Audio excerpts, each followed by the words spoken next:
Magandang araw sa inyo mga mareng. At ito nga ako ngayon, magluluto tayo ng sinigang sa miso. At ito nga pala yung isda na piniprito natin ay maya-maya. At ayan, piniprito ko na nga siya dyan mga mareng. Gusto ko, mas masarap kasi ang isda pag piniprito muna bago gawing sinigang. At ayan, medyo crispy-crispy na nga dyan yung mga piniprito ko. Pwedeng-pwede na nating lutuin. Pero marami akong piniprito dyan kasi marami kaming kakain dyan mga mareng. At ayan, at syempre natapos na nga pala tayo magprito, pwede na natin umpisahin ang pagigisa ng ating sinigang. Ayan, at ito nga pala yung mga sangkap na gagamitin natin at may mga gulay nga rin tayo dyan. Ang gulay nga pala natin dyan ay mustasa at pechay at labanos at sitaw. Ayan, pwede na yan, umpisahan na natin ang pagluluto. At ayan nga, naglagay na ako ng mantika sa ating kaldero para magisa na natin ang kamatis, luya, bawang, sibuyas. Ayan. Let's go tayo dyan mga mareng. Ayun nga, ilalagay ko na siya dyan ng dahan-dahan lang. Baka tumalsik sa atin ng mantika. At ayan, pinagsabay ko na nga pala dyan yung luya at ang kamatis. Siyempre, halo-haloin din natin yan para maluto ng mabuti. Kailangan lutong-luto yung kamatis dyan para mas masarap ang ating sinigang sa miso. At ayun nga, nilagay ko na yung bawang at ang sibuyas. Pwedeng-pwede na yan, isabay na natin. Let's go. Halo-haloin lang din natin yan ulit, mga mareng. Sipag-sipag na natin maghalo no? At ayan nga, syempre, ilalagay na natin ang sabaw. Nilagay ko na nga pala dyan yung miso. Kaya hindi na nakita sa video kasi nakalimutan kong mag-video. Pasensya na po. At ayan nga, dahan-dahan lang tayo maglagay ng sabaw dyan, mga mareng. Para hindi masobrahan ang ating sabaw. At hintayin lang natin kumulo. At syempre nga, kumulo na yan. At ilagay na rin natin ang labanos at ang sitaw. Ayan, sinabay ko na nga pala dyan para sabay silang lumambot mga mareng. Kitang-kita nyo naman, ang dami nating gulay na ilalagay dyan. Kaya masustansya talagang ating sinigang sa miso nitong kalalabasan natin. Ayan, let's go. At ayan nga, ilalagay ko na rin yung sinigang na miso. Dahan-dahan lang dito sa paglalagay dyan mga mareng para hindi naman sobrang asim ang ating sinigang sa miso. Kaya yan, hirap na hirap akong magbukas dyan mga mareng, kaya ginamitan na naman ang mahiwagang ngipin ni mareng. Ayan, para mailagay lang natin ang powder na ito. Dahan-dahan lang sa paglalagay para hindi sobrang asim Kitang-kita nyo naman, sinigang sa miso yan At syempre, timplahan na nga natin. Lagyan na natin ng asin. Ayan, dahan-dahan lang din tayo sa asin dyan. Baka masobrahan din tayo sa alat.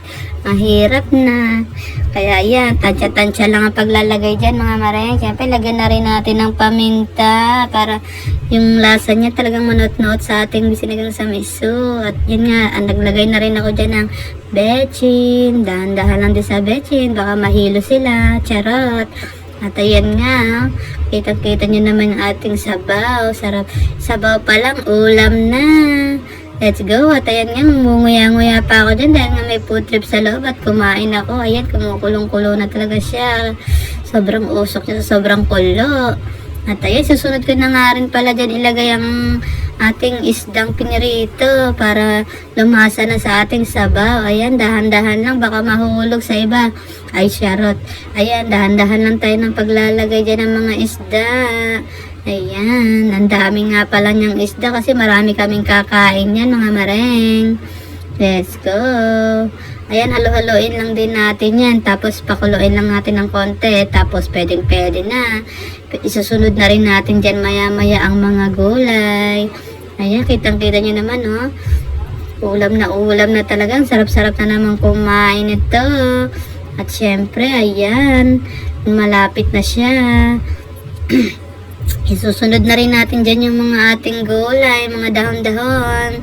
Ayan, hinalo-halo ko lang siya dyan at tinikman ko kung sakto na yung lasa niya. Sabi ko, pwede na. At syempre, nilagay ko na nga pala yung pangsigang na sili para lumasa na rin sa ating sabaw. At ayan nga, inuna ko dyan yung mustasa kasi kailangan matagal-tagal tong lutong-luto to at matagal-tagal lutuin para hindi siya mapakla sa pibe. Kaya yan, inuna kong nilagay yan, mga dahon ng mustasa. Syempre, muna tayo dyan, At syempre, sinunod ko na rin yung mga petsa. Ang daming naming nilalagay na gulay. Ganyan kasi kami kumain dito.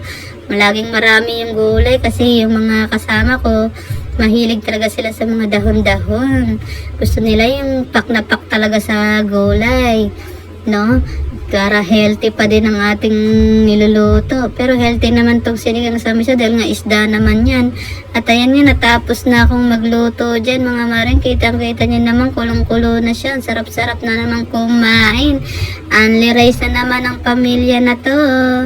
Ayan. Pinapakulo-kulong ko na lang siya ng konti. Talaga parang lutong-luto na siya. Para ready na tayo kumain mga maring. Ayan o, diba? Ang sarap-sarap niya ng pagmasdan. Ayan, let's go, kainan na. At ayan nga, kumakain na kami dyan mga maring. Malapit na kami matapos dyan. Oh. Enjoy na enjoy kami sa pagkain habang nanonood ng Batang Quiapo. Maraming salamat.